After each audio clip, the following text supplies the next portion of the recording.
আজ সোমবার 21শে জুলাই, পড়েছে শ্রাবণ সোমবার। তার সঙ্গে পড়েছে কামিকা একাদশীর ব্রত।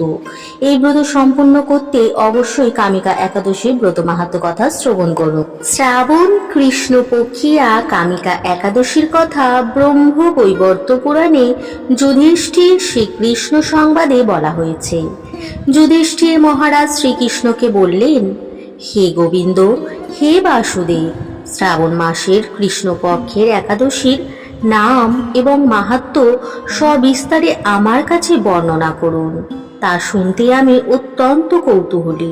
প্রত্যুত্তরে ভক্তবৎসল ভগবান শ্রীকৃষ্ণ বললেন, হে রাজন, পূর্বে দেবর্ষি নারদ প্রজাপতি ব্রহ্মাকে এই প্রশ্ন করলে তিনি যে উত্তর প্রদান করেছিলেন, আমি এখন সেই কথাই বলছি। আপনি মনোযোগ সহকারে তা শ্রবণ করুন। এক সময় ব্রহ্মার কাছে ভক্ত শ্রেষ্ঠ নারদ জিজ্ঞাসা করলেন, হে ভগবান, শ্রাবণ মাসের কৃষ্ণপক্ষিয়া একাদশীর নাম কি? এর আরাধ্য দেবতা কে?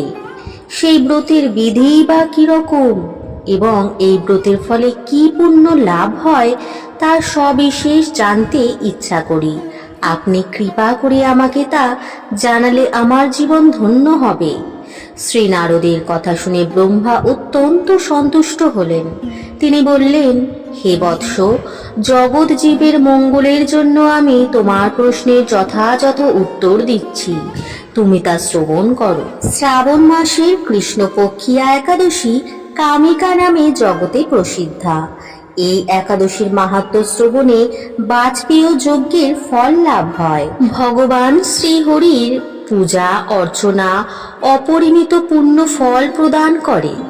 গঙ্গা, গোদাবরী, কাশী, নৈমিষারণ্য, পুষ্কর ইত্যাদি তীর্থ দর্শনের সমস্ত ফল একমাত্র কৃষ্ণ পূজার মাধ্যমে কোটিগুণ লাভ করা যায়।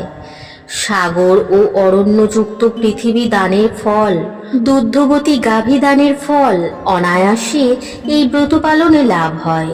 যারা পাপ পুণ্য সাগরে নিমগ্ন, এই ব্রতই তাদের উদ্ধারের একমাত্র সহজ উপায়। এই রকম পবিত্র পাপ নাশক শ্রেষ্ঠ ব্রত আর জগতে নেই। শ্রীহরি স্বয়ং এই মাহাত্ম্য কীর্তন করেছেন। রাত্রি জাগরণ করে যারা এই ব্রত পালন করেন, তারা কখনো দুঃখ দুর্দশাগ্রস্ত হন না। এই ব্রত পালনকারী কখনো নিম্নজনী প্রাপ্ত হন না।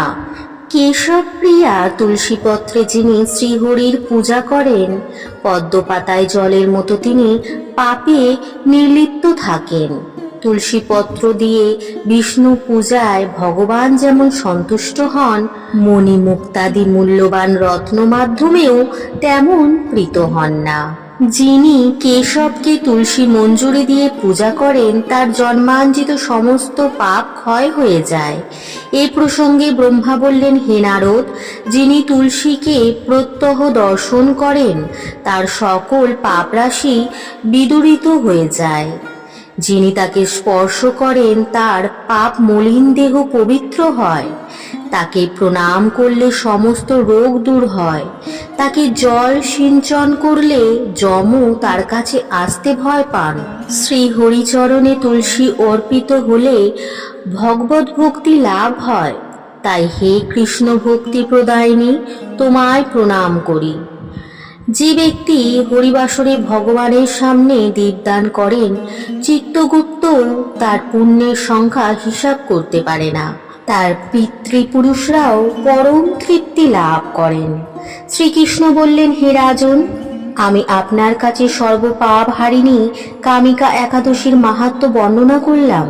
অতএব যিনি ব্রহ্ম হত্যা, ভ্রূণ হত্যা, পাপ বিনাশিনী মহাপুণ্য ফলদায়ী এই ব্রত পালন করবেন ও এই মাহাত্ম্য শ্রদ্ধা সহকারে পাঠ অথবা শ্রবণ করবেন, তিনি সর্বপাপ থেকে মুক্ত হয়ে বিষ্ণুলোকে গমন করবেন। এই ছিল আজকের কামিকা একাদশীর ব্রত মাহাত্ম্য কথা। আপনাদের যদি ভালো লাগে বন্ধুদের মধ্যে শেয়ার করতে ভুলবেন না, পাশে থাকার জন্য সাবস্ক্রাইব করতে ভুলবেন না। আর মনে রাখবেন, সনাতন ধর্মকে বাঁচিয়ে রাখতে নিজেদের সনাতনী হতে হবে, আর সনাতনী হতে গেলে নিজের ধর্মকে অবশ্যই প্রচার করতে হবে। হরে কৃষ্ণ, রাধে রাধে। ভালো থাকুন, সুস্থ থাকুন, সুরক্ষিত থাকুন, আর মনের আনন্দে বলতে থাকুন হরে কৃষ্ণ, রাধে রাধে।